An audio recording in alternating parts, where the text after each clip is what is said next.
अस्सलाम वालेकुम दोस्तों, आज हम बात करने जा रहे हैं एक बहुत ही अहम मसले पर जो कि कराची के शहरियों के लिए बहुत ज़्यादा अहमियत का हामिल है। ये मसला है सिंध बिल्डिंग कंट्रोल अथॉरिटी यानी SBCA की इस नई तरमीम का, जिसमें अब रिहायशी इमलाक को कमर्शियल इस्तेमाल के लिए कानूनी कर दिया गया है। ये एक बड़ा फ़ैसला है और इसके दूररस नताइज भी हो सकते हैं।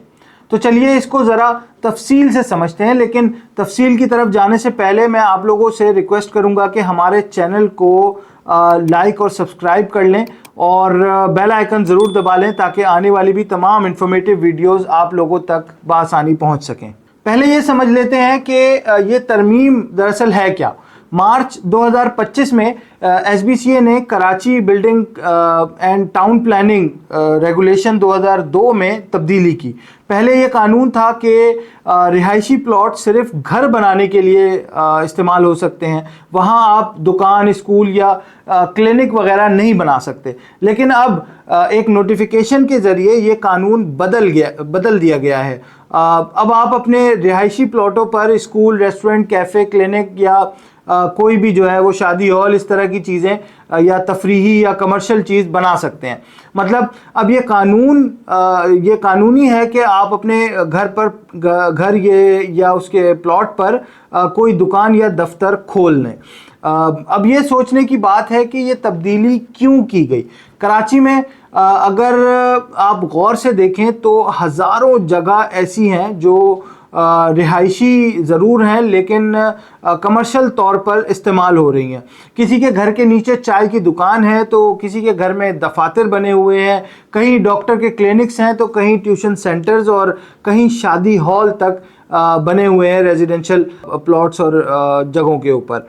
ये सब पहले गैर कानूनी था लेकिन बंद नहीं हो रहा था। लोग कहते थे कि ये अमली तौर पर मुमकिन नहीं कि इतने बड़े शहर में हर चीज़ को बंद कर दिया जाए। सिंध हाई कोर्ट में भी इस सिलसिले में बहुत सी पिटिशन्स आई थी। लोगों ने शिकायतें की थी कि इनके मोहल्लों में कमर्शियल काम हो रहा है जो कानून के ख़िलाफ़ है। लेकिन SBCA ने सोचा कि इसका हल ये नहीं कि सबको उजाड़ दिया जाए, बल्कि अब कानून ही बदल दिया जाए। तो एक नई शिक के तहत 400 गज के जो प्लॉट्स हैं जो कि 60 फीट रोड पर हैं कम से कम, वहाँ तालीमी इदारे, सेहत के हिसाब से कोई भी हॉस्पिटल या तफरीह के लिए कोई भी काम किया जा सकता है। अब ये सुनकर आपके जहन में सवाल आया होगा कि ये तो अच्छा है ना, लोगों के लिए जो है वो अब आसानी होगी। जो पहले गैर कानूनी काम कर रहे थे अब इनको कानूनी तहफ़्फ़ुज़ मिल जाएगा। बल्कि सही बात है, एक ऐसी चीज़ जो कि SBCA के अफसर ने भी कही कि इसका मकसद लोगों की मदद करना है, कोई गलत इरादा उनका जो है वो नहीं है इसके अंदर। लेकिन दोस्तों, हर चीज़ के दो पहलू होते हैं। इस तरमीम के साथ कुछ मसाइल भी ऑब्वियसली कराची शहर के लिए पैदा हो सकते हैं और ये हम सबको समझना ज़रूरी है। पहली बात तो ये कि कराची का इंफ्रास्ट्रक्चर पहले ही बहुत ज़्यादा दबाव का शिकार है। सड़कों पर ट्रैफिक, पार्किंग की कमी, पानी और बिजली के मसाइल, ये सारी चीज़ें कराची ऑलरेडी फेस कर रहा है। ये सब वैसे ही परेशानियां जो हैं वो कराची वालों के लिए मौजूद हैं। अब अगर रिहायशी इलाकों में कमर्शियल काम शुरू हो जाएगा तो ये दबाव और इस तरह का प्रेशर जो है वो और ज़्यादा बढ़ जाएगा। सोचिए, अगर आपके घर के सामने एक रेस्टोरेंट खुल जाए या शादी हॉल खुल जाए और दिन भर लोग आते रहें, पार्किंग की जगह ना हो, शोर शराबा हो, क्या आप सुकून से रहने का मौका पा सकेंगे? इसके लिए ये एक हकीकत है कि कराची जैसे शहर में प्लानिंग बहुत ज़्यादा ज़रूरी है और प्लानिंग का शदीद फुकदान है। लेकिन ये तरमीम शायद इस प्लानिंग को जो है वो मज़ीद या तो मुश्किल बना देगी या नामुमकिन। दूसरी बात यह है कि ये मोहल्लों का माहौल जो है वो हमारे बिल्कुल ही बदल जाएगा। रिहायशी इलाकों का मकसद होता है कि वहाँ अमन और सुकून हो, लेकिन जब वहाँ दुकानें और दफातर बनेंगे तो وہ سکون ختم کر دیں گے بالکل. ماحولیاتی مسائل جو ہیں وہ اپنی جگہ پر، یعنی پانی اور سیوریج وغیرہ کے، وہ الگ اپنی جگہ بڑھ جائیں گے. زیادہ لوگ ہوں گے، زیادہ گاڑیاں ہوں گی، زیادہ آلودگی ہوگی.